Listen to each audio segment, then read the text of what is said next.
오늘 이 시간에는 기도라는 제목을 가지고 본문 말씀인 누가복음 11장 1절 말씀을 통해서 하나님께서 저와 여러분에게 주시는 말씀을 함께 나누도록 하겠습니다. 이 누가복음 11장의 말씀은 이제 예수님께서 기도하시는 그 장면을 보고 이 제자들이 물어보았을 때 예수님께서 주기도문, 주님께서 가르쳐주신 그 기도를 가르쳐주시는 그런 장면입니다. 11장 1절 말씀 보면은 예수께서 한 곳에서 기도하고 마치심에 그랬습니다. 예수님께서 기도하시는 이 생활이 계속되었음을 우리는 알 수가 있습니다. 그런데 예수님께서 이 기도하는 모습을 보면서 제자들이 우리도 예수님처럼 기도하고 싶다라는 생각이 든 것입니다.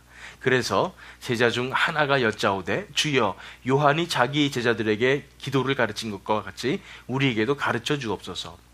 여기서 요한은 세례 요한을 얘기하죠. 세례 요한이 자기 제자들에게 이렇게 기도를 이렇게 하라 이렇게 가르쳐 준 것 같이 우리에게도 가르쳐 주십시오라고 질문을 할 것입니다. 그랬을 때 예수님께서 이제 주기도문으로 그 기도를 가르쳐 주신 것입니다. 이 예수님의 기도하시는 모습을 보면서 이것은 뭔가 특별하다는 생각이 들었을 것입니다. 왜냐하면 예수님께서 항상 하나님과 교통하면서 하나님의 임재 가운데 기도하면서 하나님과 동행하는 그런 삶을 사셨기 때문에 제자들이 이것을 보면서 이런 기도야말로 우리가 배워야 할 기도다 이런 생각을 했을 것입니다. 이 주기도문에 대해서는 주의 기도에 대해서는 나중에 우리가 시리즈로 설교로 할 수 있으리라고 생각을 합니다. 그래서 자세히 모든 것을 다 다루지는 못합니다. 그런데 오늘 이 시간에는 우리 묵상집인 오살 챔버스 목사님이 묵상하신 그 묵상의 흐름을 따라서 이 기도에 대해서 어떻게 묵상을 했는가를 우리가 함께 살펴보는 시간을 갖도록 하겠습니다. 먼저 첫 번째 묵상 포인트가 뭐였냐면은 이 주님께서 가르쳐 주신 기도 중에 3절 말씀에 보면은 우리에게 날마다 일용할 양식을 주옵시고라는 이 부분에 대해서 묵상을 했습니다. 여기서 당연히 1차적인 의미는 우리에게 날마다 일용할 양식을 주옵소서 하는 그런 기도는 우리가 먹을 것을 달라는 그런 기도입니다. 또한 이것은 어떤 의미냐면은 우리가 살면서 우리 힘들어 우리가 먹을 것을 저장하고 우리가 돈을 열심히 벌고 이런 것이 중요한 것이 아니라 하나님께 우리의 일용할 양식을 맡기는 이 내려놓음이 중요하다는 것을 우리가 또한 알 수가 있습니다. 어쨌든 그것은 우리의 육체적인 양식에 관한 것이었습니다. 그렇지만은 이 기도를 통해서 우리가 묵상할 수 있는 것은 일용할 양식에 육체적인 양식만 있느냐라는 것입니다. 이 일용할 양식에는 당연히 영적인 양식도 들어간다는 것입니다. 지난 주일 말씀을 통해서 우리가 살펴본 것이 있습니다. 우리가 어떻게 영원히 살찌울 수가 있나요? 하나님의 말씀을 통해서 살찌울 수 있다고 그랬습니다. 말씀이 우리의 양식이 됐다고 그랬습니다. 예수님께서 떡으로만 살 것이 아니라 말씀으로 살 것이라고 말씀해 주신 것입니다. 이 말씀뿐 아니라 기도도 우리의 일용할 양식이 된다는 것, 영적인 양식이 된다는 것을 우리가 묵상할 수 있는 것입니다. 베드로전서 2장 2절 말씀 보니까 갓난 아이들같이 순전하고 신령한 젖을 사모하라. 이는 그로 말미암아 너희로 구원에 이르도록 자라게 하려 함이라 이렇게 말씀하셨습니다. 갓난 아이들같이 순전하고 신령한 젖을 사모하라. 여기서 순전하고 신령한 이 젖이 무엇일까? 첫 번째는 말씀입니다. 첫 번째 말씀이고 두 번째는 기도인 것입니다. 그래서 우리가 기도를 해야 하는 이유가 무엇이냐면은 우리 안에 있는 하나님의 새로운 생명, 우리 안에 새 생명이 있습니다. 이 새 생명의 양식이 바로 기도가 되기 때문이라는 것입니다. 만일 우리가 육체적인 생명이 제대로 영양을 공급받지 못한다면 우리는 점점 아파져 가고 나중에는 굶어 죽을 수까지 있는 것입니다. 마찬가지로 우리에게 새 생명이 주어졌는데 예수님의 생명이 우리에게 임했는데 우리가 이 예수님의 생명의 양식을 공급하지 못한다면 우리는 점점 너무나 영적으로 힘들어져 갈 수밖에 없다는 것입니다. 어떻게 공급해요? 말씀으로, 첫 번째는 말씀으로, 두 번째는 기도로 공급하는 것입니다. 기도를 통해서 하나님과 대화하면서 기도로부터 오는 하나님의 양식을 우리가 받게 되는 것입니다. 그것이 기도의 첫 번째 목적이 될 것입니다. 그래서 데살로니가 전서 5장 16절에서 18절 말씀 보면은 항상 기뻐하라, 쉬지 말고 기도하라, 범사에 감사하라, 이것이 그리스도 예수 안에서 너희를 향하신 하나님의 뜻이니라, 이렇게 말씀하신 것입니다. 여기서 우리가 묵상해야 될 포인트는 쉬지 말고 기도하라. 그렇기 때문에 우리가 하나님과 항상 연결되어 있으면서 동행하면서 하나님께로부터 오는 그 영적인 양식을 공급받아야 되는 것입니다. 그렇기 때문에 쉬지 말고 기도하라는 것입니다. 이것에 대해서 많은 목사님들이 기도는 우리의 호흡이다 이런 말씀을 하셨습니다. 성경 말씀에 정확하게 나와 있는 말씀은 아니지만은 그렇지만 쉬지 말고 기도하라는 말이 호흡처럼 우리가 계속 우리의 생명을 공급받는 양식을 공급받는 이것이 바로 기도라는 것을 얘기하고 있는 것입니다. 그렇기 때문에 우리가 항상 쉬지 말고 기도해야 하는 것입니다. 하루 종일 쉬지 말고 기도하는 삶을 사는 것도 중요합니다.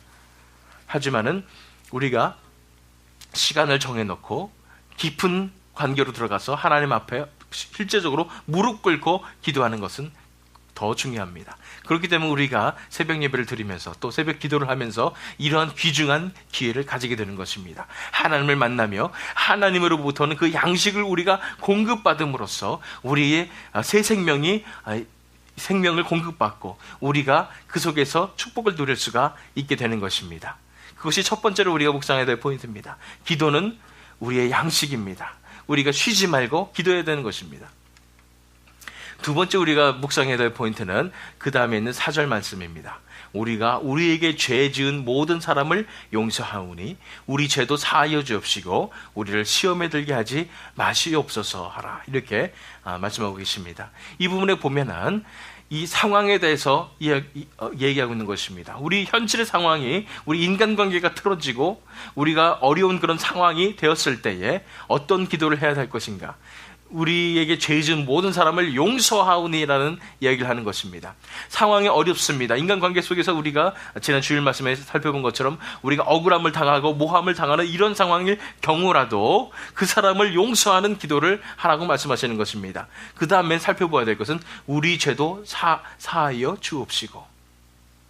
상황 가운데서 우리가 기도할 때에 바뀌는 것은 상황이 변화되는 것이 아니라는 것입니다. 하나님께서 바꿔주시는 것은 이 현실의 상황을 바꿔주셔서 짜잔 해가지고 하나님의 축복이 일어났다, 기적이 일어났다 이런 것보다는 하나님께서 기도를 통해서 우리에게 바꾸길 원하시는 것은 바로 우리 자신이라는 것입니다. 우리 자신의 마음이라는 것입니다. 전에는 다른 사람을 미워하고 불평하고 상황에 대해서 불평했던 그런 마음에서 상황은 똑같지만은 이 상황으로부터 자유해질 수 있는 자기 자신을 돌아보며 자기 자신이 변화되는, 자기 자신의 생각이 바뀌는 이러한 기도로 나아가야 한다고 말씀하시는 것입니다. 그렇습니다. 우리가 우리 자신의 상황만 바라보면 상황은 너무나 참담할 수도 있고 또 우리 인간관계에서 틀어지는 부분도 너무나 가슴이 아플 수도 있습니다. 그러나 하나님께서는 그 상황 속에서 바꾸기 원하시는, 기도를 통해서 바꾸기 원하시는 것이 바로 우리 마음임을 바라봐야 하는 것입니다. 우리 속을 살펴보길 원하는 것입니다. 왜 내가 이런 어려움 가운데 있는가? 내 속에서 무엇이 해결되어져 가야 할까라는 것을 바라봐야 된다는 것입니다. 그럼으로써 우리 마음이 변하게 될 때에 어떤 역사가 일어나요? 나를 괴롭히는 그 사람을 용서하는 마음이 생기게 되는 것입니다. 그리고 우리 자신의 죄를 먼저 살펴보게 되므로 이 상황으로부터 자유함을 얻게 되는 것입니다. 그래서 우리를 시험에 들게 하지 마시옵소서 할 때 우리가 상황 가운데서 시험이 없어서가 아니라 우리 마음 가운데서 이제 우리 마음이 시험에 들지 않는 것입니다. 우리 마음이 평안함과 자유함을 얻는 것입니다. 우리 기도를 통해서 하나님께로 나아가게 될 때 상황 속에서 하나님께서만 주실 수 있는 참 자유함이 우리 안에 들어오기 때문에 이 기도를 해야 된다고 우리가 묵상으로 할 수가 있는 것입니다. 마지막으로 세 번째 묵상 포인트를 보기 위해서 9절 말씀 보도록 하겠습니다. 내가 또 너희에게 이르노니 구하라 그러면 너희에게 주실 것이요 찾으라 그러면 찾아날 것이요 문을 두드리라 그러면 너희에게 열릴 것이니 이렇게 말씀하셨는데 이것은 주님께서 가르쳐주는 기도 그 다음에 부연 설명하시는 그런 기도입니다. 구하라 그러면 너희에게 주실 것이요 라고 말씀하시는 것입니다. 구하면 주실 것이라고 그랬는데 전에는 제가 이 말씀을 우리가 한 2번 다룬 것 같습니다. 그럴 때 가장 중요한 포인트는 뭐냐면은 하나님의 뜻과 내 뜻이 하나께 닿았을 때 구할 때 다 이루어진다는 그런 측면에서 우리가 살펴보았습니다.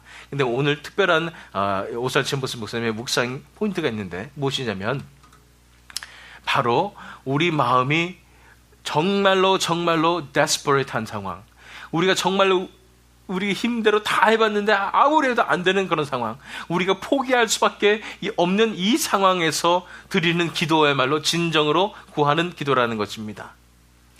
우리가 스스로 할 수 있다고 생각할 때는, 이 상황 속에서 어느 정도 우리가 컨트롤을 할 수 있다고 생각할 때는 이러한 데스퍼레트한 기도가 나올 수가 없습니다. 정말 절망적인 기도가 나올 수가 없어요. 그냥 하나님, 제가 이렇게 하고 있는데 좀 도와주세요. 내가 이 일을 좀 해야 되는데 하나님께 좀 도와주시면 감사하겠어요. 이 정도 기도밖에 안 나는 것입니다. 그런데 도저히 아무리 봐도, 주변을 둘러봐도 도저히 빠져나갈 구멍이 없어요.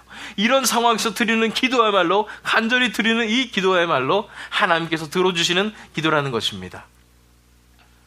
그렇다면 모든 기도가 이러한 기도가 되기 위해서 우리가 해야 될 것이 무엇일까요? 상황을 일부러 우리가 어떻게 할 수 없는 상황으로 다 만들어 갈까요? 그거는 사실 우리 힘으로 불가능하잖아요. 어떻게 하면 됩니까? 우리가 선포하는 것입니다.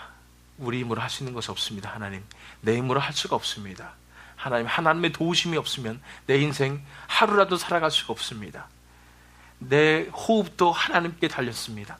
내 숨쉬는 것도, 내가 심장이 뛰는 것도 다 하나님의 은혜입니다. 하나님께서 해주시지 않으면 우리가 어떻게 할 수가 없습니다. 하나님, 이 상황을 전적으로 하나님께 맡겨드립니다. 내 힘으로 하지 않겠습니다. 내 힘으로 할 수 있는 것이 없습니다라고 우리 자신의 유한함을 고백하며 전적으로 하나님 앞에 맡기는 겁니다. 하나님께서만 이 상황을 해결하실 수 있습니다라고 전적으로 하나님 앞에 맡겨드릴 때에 하나님께서 그 기도를 들어주시고 우리의 상황을 컨트롤을 해주시고 그 상황을 해결해 주시는 것, 이것이 기도의 세 번째 비결인 것입니다. 그러기 위해서 우리가 먼저 해야 될 것이 무엇이라고요? 우리가 내려놓는 것입니다. 우리가 먼저 하나님 앞에 우리 힘으로 할 수 있는 것이 없습니다. 하나님, 이 상황도 다 하나님 앞에 맡겨드립니다. 저는 할 수 없습니다. 제가 해보려고 해봤지만은 제 힘으로는 도저히 할 수 없는 그런 상황입니다. 하나님께서만 하실 수 있습니다. 라는 간절한 내려놓음이 필요하다는 것입니다. 우리 잘 아시는 말씀, 누가복음 그 뒤에 있는 15장 말씀이에요. 15장 17절로 20절 말씀 보겠습니다. 이건 탕자의 비유의 말씀입니다. 이에 스스로 돌이켜 이르되 내 아버지에게는 양식이 풍족한 품꾼이 얼마나 많은가. 나는 여기서 줄여 죽는구나. 내가 일어나 아버지께 가서 이르기를 아버지, 내가 하늘과 아버지께 죄를 지었사오니 지금부터는 아버지의 아들이라 일컬음을 감당하지 못하겠나이다. 나를 품꾼의 하나로 보소서 하리라 하고 이에 일어나서 아버지께로 돌아가니라. 아직도 거리가 먼데 아버지가 그를 보고 측은히 여겨 달라가 목을 안고 입을 맞추니. 이 탕자 상황에서 정말 돼지가 먹는 그 쥐염 열매도 구할 수 없는 이런 상황에서 드디어 깨닫습니다. 아, 내가 왜 이러고 있는가? 내 힘으로는 도저히 이 상황 속에서 나는 굶어 죽을 수밖에 없는구나. 나는 여기서 줄여 죽는구나 라는 것을 깨닫는 것입니다. 그제야 데스퍼레이트한 마음이 생겼어요. 절망적이고도 정말 간절한 마음이 생기는 것입니다. 아, 하나님께로 돌아가야 하는구나. 하나님께서만 해결해 주실 수 있구나 라는 생각이 드는 것입니다. 내가 일어나 아버지께 가서 이르기를 아버지, 내가 하늘과 아버지께 죄를 지었사니. 이제 고백하는 겁니다. 내가 내 힘으로 하려고 했던 거 이거 다 잘못했습니다. 내가 하나님 떠난 거 잘못했습니다 라고 간절한 마음으로 회개하면서 나올 때, 그리고 이에 일어나서 아버지께로 돌아가니라. 우리가 진정한 기도의 간절한 마음은 무엇이냐면, 이제 내가 해결하려고 했던 이 마음을 다 내려놓고 이제는 상황을 하나님께로 맡겨드립니다. 하나님께로 돌아갑니다. 하나님, 저를 불쌍히 여겨주시고 내 이 상황을, 이 굶어 죽는 이 현실을 해결하여 주시옵소서 라고 하나님 앞에 돌아갈 때 하나님께서 어떻게 하신다고요? 아직도 거리가 먼데, 옛날 성경에는 상거가 먼데 아버지가 그를 보고 측은히 여겨 달려가 목을 안고 입을 맞춘다고 그랬습니다. 이러한 기도를 하나님께서는 불쌍히 여겨주시사 우리에게 들어주시는 것입니다. 우리 상황을 해결해 주시는 것입니다. 상황을 해결해 주시 그 전에 먼저 우리의 마음부터 해결해 주실 것입니다. 우리 마음을 변화시켜 주실 것입니다. 이 상황을 이겨낼 수 있도록 힘을 주실 것입니다. 뿐 아니라 하나님께서만 하실 수 있는 그 기적으로 이 상황도 하나님께서 해결해 주실 것입니다. 그러므로 우리가 세 가지 배웠습니다. 첫 번째로 기도를 우리 새 생명의 양식으로 삼으라고 배웠습니다. 두 번째는 무엇이었습니까?